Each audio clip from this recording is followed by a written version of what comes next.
step into a hidden gem of American automotive history at the Pontiac Oakland Museum in Pontiac, Illinois. This isn't just a museum, it's a time capsule spanning from the 1893 Pontiac Buggy to the final 2010 Pontiac G6, with rare artifacts and cars you won't see anywhere else. Welcome to Scholar of the Roads, where history meets horsepower and every mile tells a story. Well, I'm Tim Dye, the Executive Director here at the Pontiac Oakland Museum in Pontiac, Illinois. We started in 2011, so we've been here almost 15 years now. Our focus here is on the Pontiac and the Oakland cars. It's kind of a small museum, but we try to do quality with the things we do here. We rotate the cars in and out all the time. And of course, we cover everything from the Pontiac Buggy, which began in 1893, clear through to the last Pontiac, which the museum, we have acquired the last Pontiac, so a 2010 G6. So it's pretty interesting. I was walking around your museum a few minutes ago. I did not know that Pontiac started as a buggy company. I know their Studebaker, of course, used to make wagons, and they were kind of, if you will, the Cadillac of wagons. But I didn't realize that Pontiac had started as a company making buggies. Yeah, in 1893 in Pontiac, Michigan, they began making buggies. Edward Murphy started the company. Well, why don't we walk over there to start our tour? Let's start at the beginning. Okay. And you guys can see some of the artifacts, but we'll cover these in just a second. But I love finding out things that I don't know. I mean, that's what a museum's about, right? To tell you a lot of the stories that you may not have known. Yeah. And some of you might not even have heard of Oakland.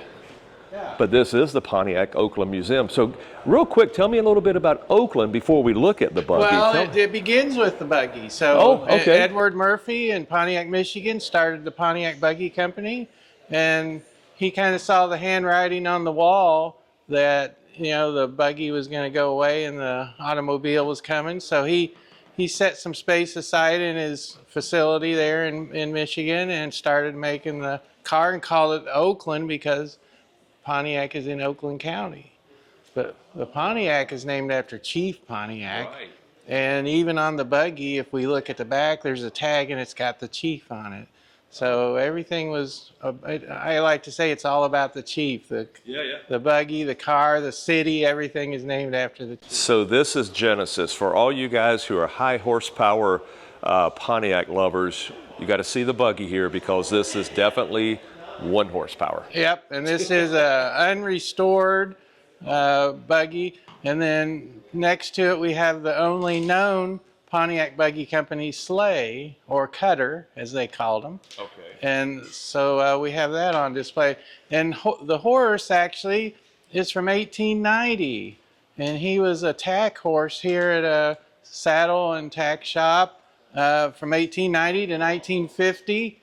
And we found him. He had fell into disrepair, and we got him and restored him. And so he's every bit as old as the buggy. How about that? So even the horse you have on display with the buggy is time period circa correct. Yeah. Wow. Well, let me walk around the back to see this. Well, that tag is, you'll find it right underneath that spring. Okay. It's a little difficult to see. Oh, sure. A little low light now, Yep. so I see up in there. But yeah.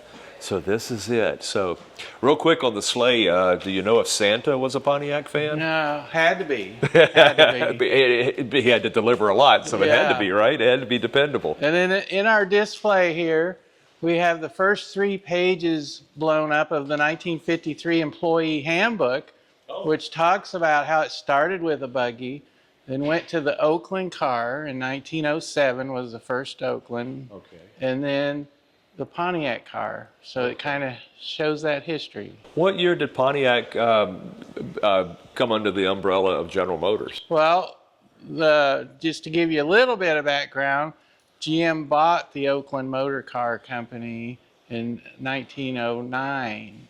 The buggy went away at that time, and so it was General Motors making the Oakland. And then they had this program they kind of started called A Car for Every Person Purpose. And so Pontiac was the companion to the Oakland then, started in 1926, so we have a 100th anniversary next year. Oh, wow.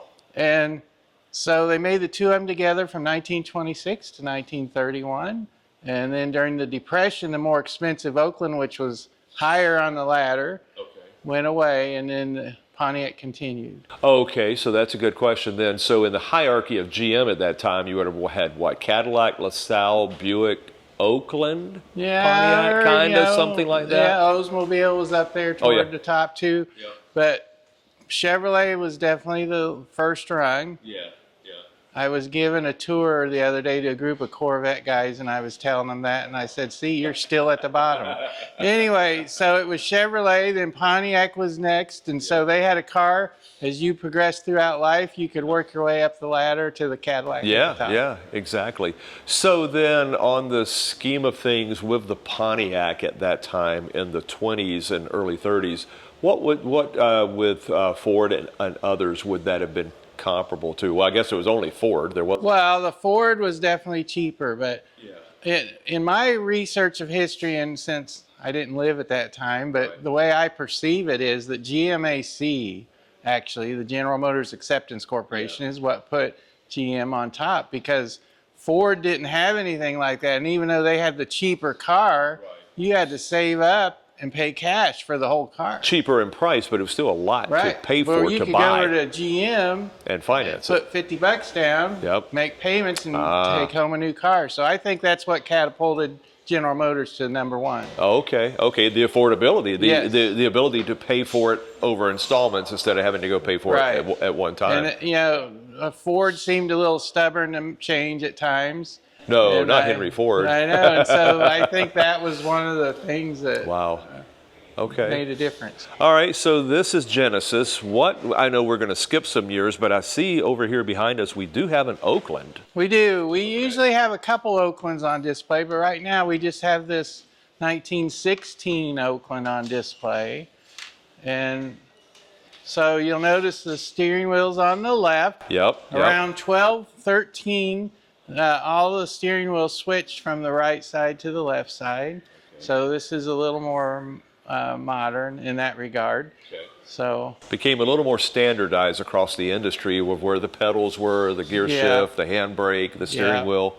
So the Pontiac Oakland Club has an Oakland chapter, and they're active, and so you don't see a lot of Oaklands. Of course, the last one being in 1931. Any idea how many Oakland are out there or registered through the club or people? Well, there's probably 125 people that kind of are in the clubs. And of course, there's certainly more cars than that out there in barns and different places. But it's not a real common brand that you see very often. No, not at all. You hear about it through the history of Pontiac, but you don't actually get to see the cars. I hit a lot of car shows and have over the past several years, and it's rare to see. I mean, I'll see a Willis Knight before I'll see an Oakland. And of course, those are super rare too. And sometimes they get mistaken for an Overland. Oh, sure. So if you just glance at it real quickly. But their early slogan was "Sturdy as the oak," and a lot of the radiator shells had an acorn and an oak leaf on them. Is that right? Okay.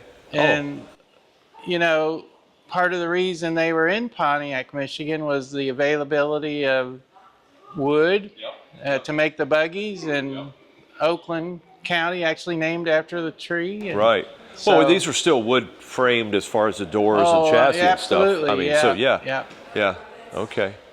Wow. Okay. What else? What's next? Well, we can just skip around here a little bit. Right here we have a 1995 SEMA show car that General Motors donated to us. This is the 6th Sunfire made. It's the VIN number 0006. Sure. Check out the tire tread. It's look at that. Got Pontiac crest cut into it. Oh, that's so cool. And there's a Pontiac crest on the side of the sidewall. What you won't find is any DOT information. So basically, this is illegal to drive on the street. Oh, sure. But this was Pontiac made this for SEMA. And this is all custom paint. Even in here, you can see the metallic Yeah, And of course, they were promoting their monsoon stereo system at the time. Okay, so it was for the monsoon Yep. booth, probably. So yeah. Yeah, and so there was Wow. quite a few custom touches on this car. That was a wonderful donation. Wow. Yeah, that's really cool. And so, Pontiac was always kind of ahead of its time in design and innovation with things just across the and board. this was a great entry-level car, and they sold a lot of Sunfires. Oh yeah. So right next to it, we just talked about the beginning. Well, this car represents the end. This is a 2010 G6. Okay. So my wife and I kind of scoured the country to find the nicest one we could find, and we found this one with 31,000 miles on it. Every 2010 G6 was a rental car. Oh, really? Yes, and this one was sent to Houston. And so we bought this to represent the end, not knowing that later we would find the end. So the museum has acquired the very last Pontiac, which is a white 2010 G6. It was sent to Idaho, to Boise, to the airport, and it ended up in Scott City, Kansas when we found it. And luckily, it was in really good shape. So 2010, no retail sales of the Pontiac G6. It was all rental fleet. Pretty much. They made like 20 Solstices, but they were all executive cars. They were never sold through the dealer. Then they sold through an auction. And so I was lucky enough to Mike Guess, a Pontiac dealer in Carrollton, Ohio, bought like 15 of them from the auction. Oh, sure. And then I saw 3 of them on a used car lot in Auburn, Indiana, just by accident. I was on my way to a speaking engagement and saw them there. And it was the very last Solstice, the next to the last, was both sitting there. Wow. And I couldn't afford either one of them. Any idea of the production run of like this G6 for 2010? Did they make 5,000? Did they make 50,000? No, they were making like 1,000 a day. Oh, okay. And so they made quite a few 2010s. So they were, I would imagine they're probably cleaning out the parts bins. Yeah. I mean, you can't close the doors and still have inventory. You want to sell it, put it together as a vehicle and sell it. So yeah. Okay. Yeah. But still, I mean, rare. Right being before Thanksgiving 2009, the last car was built. Is that right? Okay. Yeah. Okay. So that's okay. Got it. They never made it into calendar year 2010, no, but it's kind it's of funny production year 2010. That last car, the paperwork says that it was assembled and shipped on January 4th, 2010, even though it wasn't. Oh, gee, really? So I think there was a little tax advantage there to saying that you built and shipped a car in calendar year 2010. Oh, sure. So in the garage here, actually the doors came from a Pontiac dealership in Arkansas. I found out they were going to be tearing the building down. Yeah. And I approached the owner, and we saved the doors, which were in between the service department and the showroom. Oh, how about that? And we built the garage here around them. Around the doors. Yes. We got a little story there on the wall about the dealership. So, okay. Yep. And then inside we have another car that was donated by General Motors. This is an 81 Trans Am Turbo Daytona pace car with 9,000 miles on it. Wow. Has the Recaro interior, a beautiful car. Wow. So. And look at all the we have 1,350 oil cans on display here in the garage. That's going to be a test, folks. At the end of the video, you need to remember 1,350. Leave that in the comment below. But this is really cool. So you got the Pontiac clock. I love that. Yep. Oh, wow. Yeah, I've just kind of decorated with a lot of things that bring memories back to some people. Yeah. Look at this. And we got 3 go-karts on display. Can we take those out later around town and race them around the square? That wouldn't be the first time that happened. Is that right? We actually did that one year. So yeah. Okay, I thought I was just being facetious, but that's kind of cool. No. So they have fun here and they appreciate history. That's right. Okay, so tell me what we've got on the right here. I have never seen a camper on the Well, this is a 78 Phoenix hatchback. So cool. With the tent option. Did not know and that so exists. You can flip the back seat down, put a couple sleeping bags in there, and sleep rather comfortably. Yeah. And this is now, was that a factory option or is that aftermarket? No, it was a factory option, and it really for quite a while. Like the '74 GTO with the hatchback, you could have got that tent with it. And so the tints that they offered with the Aztec was nothing new. It was Well, that's offered just back what I'm then. thinking too, because I still see them for certain SUVs, and I'm thinking, oh, it's Yeah. such a cool idea. But you're right. This was 1978. Yep, and they were doing it then. So they only made 3,252 of these hatchbacks. You don't see them very often. Okay. And this is a really nice example. Wow. Yeah, it So- certainly is. I always loved the Phoenix versus the other GM cars at the time because they had all the little round gauges on the dashboard. Yeah, That was yeah. just so cool. I don't think Chevy, Olds, or Buick did it as well with their cars. Well, they dropped the Ventura in '77 and Yep. introduced the Phoenix as a little bit of an upscale Ventura. Yeah. And Wow. so, yeah, kind of the horizontal bumper guards are kind of unique too. I don't think there's very many cars with those. I just noticed that below. Yeah, they kind of blend in. Yeah, they're Wow. on the rear as well. Okay, okay. Little extra duty protection there. Yeah, and in the background we have Starved Rock State Park, a picture there, and that legend says that when Chief Pontiac was killed in Cahokia, Illinois, that his people chased, for better lack of the term, the bad guys up Yeah. to the state of Illinois, chased them up on this bluff overlooking the river and starved them out. Oh, And wow. so that's how it got its name. So nothing is in here by accident. Right, Everything right. has a reason. It's not a Pontiac canoe, though, right? No, that's an Old Town canoe made in Old Town, Maine, which was kind of the Okay. Detroit of canoes. It's from 1913. Wow. So- Wow. Oh, that's awesome. Yeah. Okay, then we've got to go over and take a look at this 70s land yacht. I mean, Oh, yeah. This anyone was, familiar with Pontiac knows Bonneville. yes. And this is the land yacht. I love this. Yep. Everybody describes this as like driving a couch down the road. Yes, yeah. And a this sofa is- on four wheels. Yes, and this was a one owner here in Illinois that was lovingly cared for and donated to the museum. Wow. So, Still only 71,000, almost 72,000 miles on it. yep, Base price $6,700. yep. Oh my gosh. And this was a downsized Bonneville. Yes. If you remember. Yes, that's From GM the downsizing. mid-'70s, they were. Well, I actually had a Granville Safari wagon, which was 19 and a half feet long. Wow. And so this is a downsized car, believe it or not. You're right. Today, people have a hard time realizing that. Yep. Wow. Good looking car. And then you get into the Yeah. more the European look, where they Oh, went through yes. several years of a European looking vehicle with the blackout and the trim bumpers and stuff. But Yeah, this is a 6000 STE. and it's all-wheel drive, I believe. All-wheel drive, Yeah. and I've become friends with the engineer, Larry Mahalko, that developed the all-wheel drive. And he wrote a story for me in the magazine that I produced. Oh. And we take stuff like that for granted today, just like Yeah. power steering and power brakes Yeah. and all that. But there was a difficult phase of development to get the all-wheel drive. And also, this is one of the first cars with the all-digital dash. Oh, sure. This was a very expensive car in 1989. Yeah, I think you were at what, 22, They only 23,000 offered or them in yeah, 22,599. they only offered them in two colors. This Oh. and a dark maroon in '89, and because they had color-coded badges that went on it. Oh, I see that. And again, this was a one owner out of Sparks, Nevada, that was donated. So this is all Wow. original, the paint Wow. and interior and everything. So was this the first all-wheel drive for Pontiac?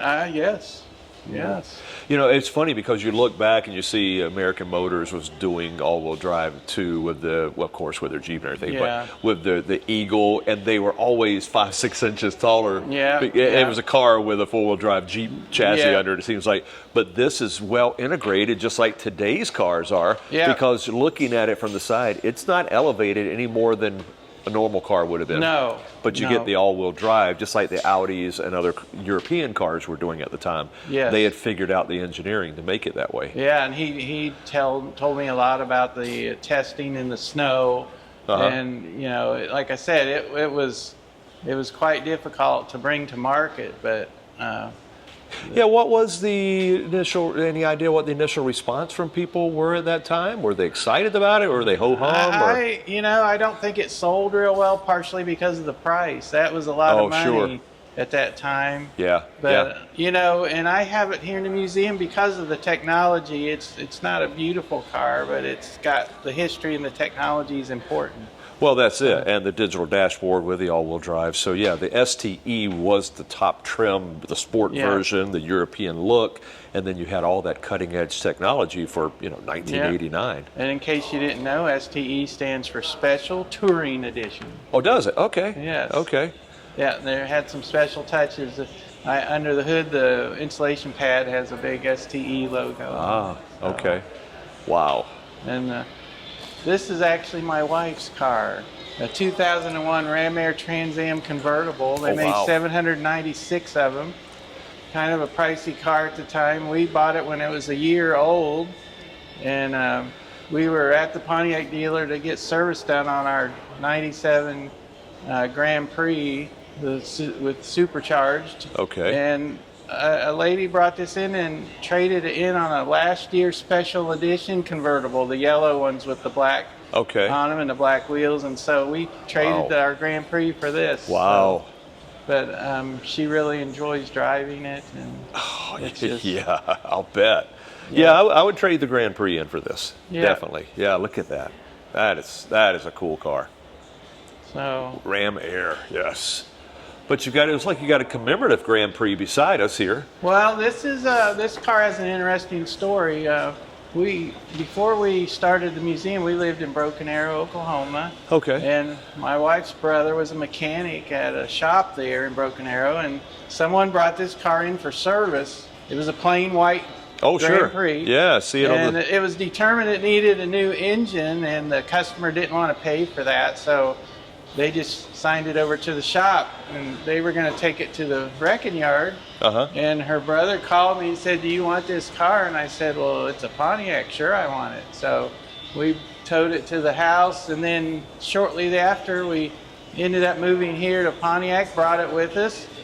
And then an interesting thing happened. An internationally known airbrush artist moved here from Beijing, China. Wow. And the mayor called and said, "Do you have a car he can paint?" And I thought instantly of this plain white car. You got the white canvas. Right? Yeah. So he and I spoke as best we could. His English was pretty limited, but in 1950s, Pontiac produced a series of Indian prints which depicted Native American life in North America. Okay. And they're very thoughtfully done. And the one on this side is called Primitive Drama of the Sea, and on the other side is called Message in the Sky. And so while he was painting that, I went to the wrecking yard and got another motor. We swapped the motors out, and then he painted the Chief Pontiac on the hood from the official painting of Chief Pontiac. Well, now that was going to be my question, because you said it needed an engine and stuff, so I didn't know if maybe you kept it as, I'm going to get that here. No, kept it as a non-runner and just used it as a canvas. No, we swapped the motor, and it runs fine now.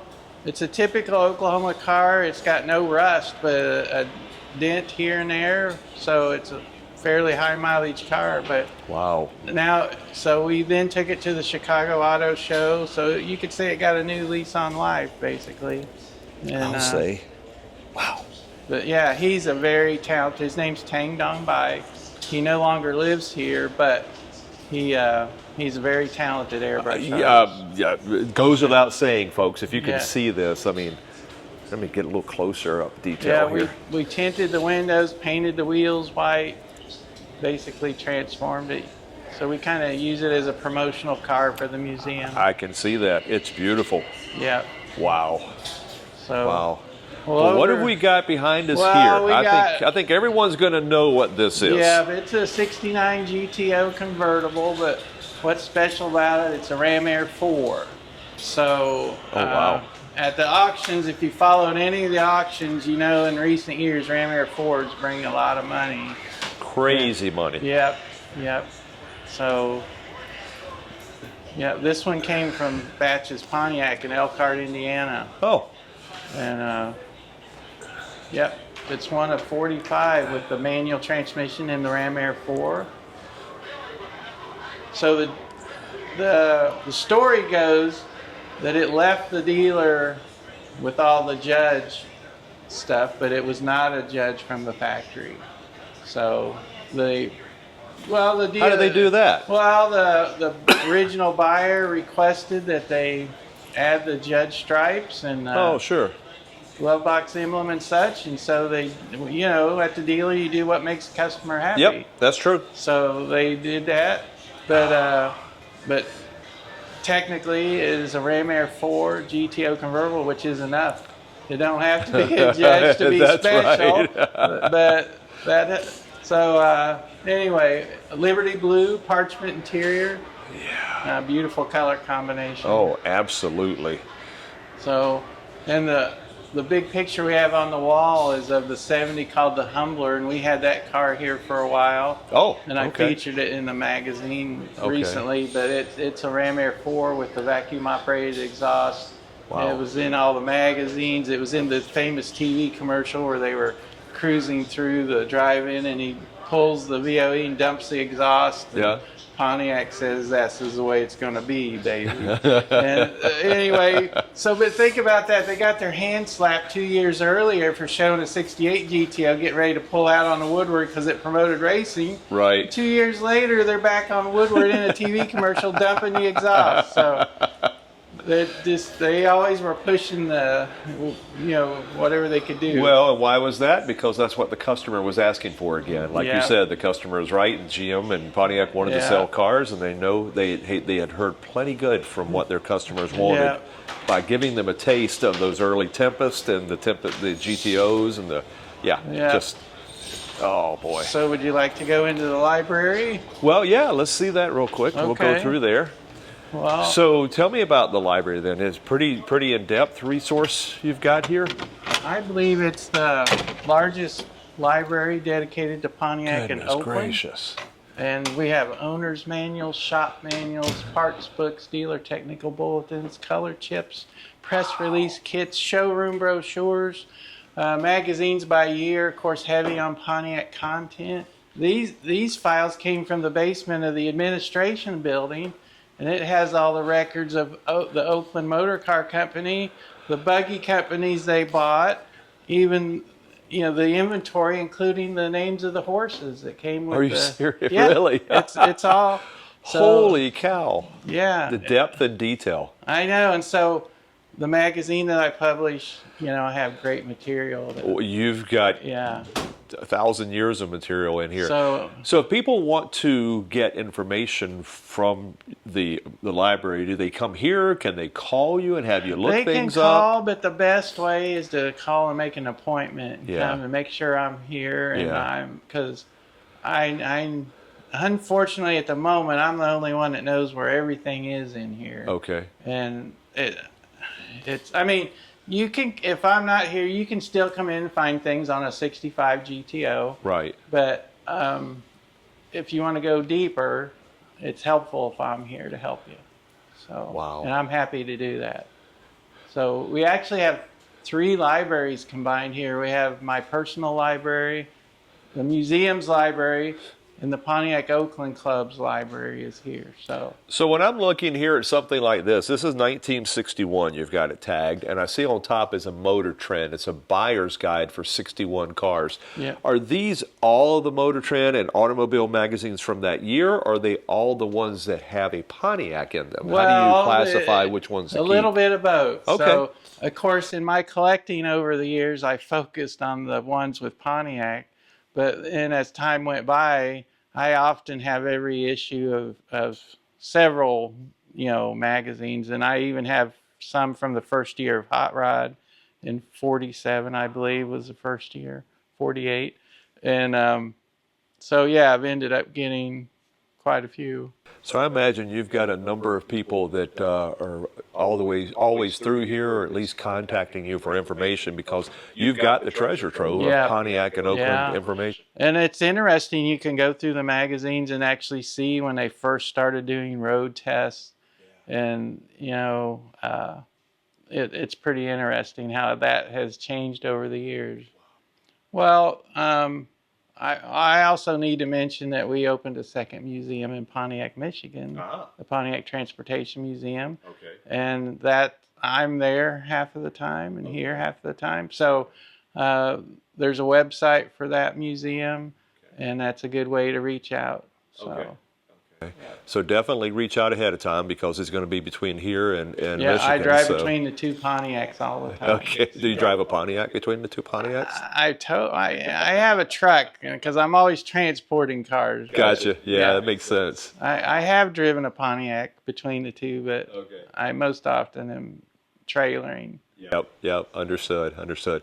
I am so glad. I've been wanting to come here for a couple years. I'm so glad I did. Thank you so much for your hospitality. Thank you for showing me around. And folks, you got to check this museum out here in Pontiac, Illinois, and the one in Pontiac, Michigan. If it's half as nice as this one is, it's going to be a real treat as well. Thank you. All right. Thanks for watching.